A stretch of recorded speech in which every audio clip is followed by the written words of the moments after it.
Hello दोस्तों, आज हम नई वीडियो के साथ आपके सामने उपस्थित हुए हैं और आज हमारा टॉपिक है वर्मी कंपोस्टिंग।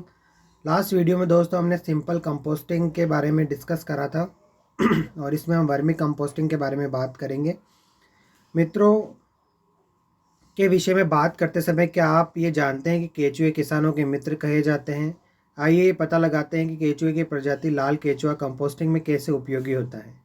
लाल केंचुओं की सहायता से कंपोस्ट बनाने की इस विधि को वर्मी कंपोस्टिंग या कृमि कंपोस्टिंग कहते हैं। वर्मी कंपोस्टिंग द्वारा हम अपने विद्यालय में भी खाद बनाने का प्रयास कर सकते हैं। मैदान में आइए एक गड्ढा खोदें या फिर किसी लकड़ी के बॉक्स में किसी ऐसे स्थान पर रखें जो न तो बहुत गर्म हो और न ही कोई ठंडा हो। ऐसे स्थान के बारे में आपका भी क्या विचार है जहां सीधी धूप नहीं पड़ती हो?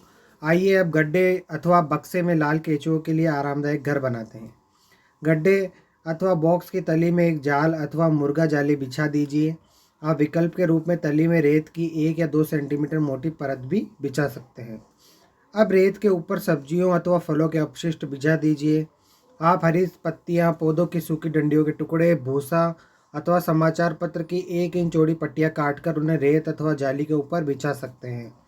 आप अपनी नोटबुक के बेकार गत्ते को काटकर भी पट्टियां बना सकते हैं, परंतु चमकीले प्लास्टिक वाले कागज एवं कार्टून का उपयोग ना करें। रेत अथवा तार की जाली पर सूखी गोबर भी बिछाई जा सकती है। कुछ जल छिड़क कर इस परत को नम बनाइए। ध्यान रखें कि जल इतना अधिक न हो कि वे बहने लगे। अपशिष्ट की परत को दबाइए नहीं, इसे पोला ही रहने दीजिए ताकि इस परत में पर्याप्त वायु भी नमी बनी रहे। अब आपका गड्ढा लाल केंचुओं के स्वागत के लिए तैयार है। कुछ लाल केंचुए खरीद कर लाइए और उन्हें गड्ढे में रखिए। अब इन्हें जूट की बोरी, पुरानी चादर अथवा घास के हल्के से ढक दीजिए। आपके लाल केंचुओं को भोजन चाहिए। आप इन्हें फल एवं सब्जियों के अपशिष्ट, कॉफ़ी, चाय छानने के बाद बची हुई पत्तियाँ, खेत एवं बगीचे की खरपतवार दे सकते हैं। इस गड्ढे में इस भोजन को 2-3 सेंटीमीटर गहराई में दबाकर रखना अच्छा हो सकता है। नमक, अचार, तेल, सिरका, मांस एवं दूध से निर्मित अपशिष्ट पदार्थ भोजन के रूप में लाल केंचुओं को ना दें। इन वस्तुओं को गड्ढे में डालने से उसमें रोग कारक जीव उत्पन्न होने लगते हैं। कुछ दिनों के अंतराल में गड्ढे के पदार्थ को धीरे धीरे मिलाते रहें, ऊपरी सतह को हिलाते रहें। लाल केंचुए के दांत नहीं होते हैं। इनमें एक विशेष संरचना होती है जिसे गिजर्ड कहते हैं, जो भोजन को पीसने में इनकी सहायता करती है। यदि आप अंडे के छिलके अथवा समुद्री शंख और सीपी का चूरा आहार के लिए मिला देंगे तो आहार के साथ कृमि के गिजर्ड में पहुंच जाता है और भोजन को पीसने में उसकी सहायता करता है। तो लाल कृमि एक दिन में अपने शरीर के भाग के बराबर आहार खा सकता है। लाल केंचुए बहुत गर्म और ठंडे वातावरण में जीवित नहीं रह सकते। उन्हें अपने आसपास नमी की आवश्यकता होती है।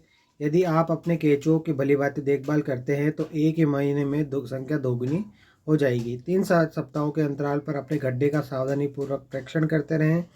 क्या आपके गड्ढे में कोई मिट्टी जैसा पोला पदार्थ दिखाई देता है? अब आपका वर्मी कंपोस्ट तैयार है। इस गड्ढे के किनारे पर आहार के रूप में कुछ अपशिष्ट डालिए। अधिकांश कृमि अन्य भागों को छोड़कर गड्ढे के इस भाग में स्थानांतरित हो जाएंगे। दूसरे भाग से खाद को निकालकर कुछ घंटों तक इसे धूप में सुखाइए।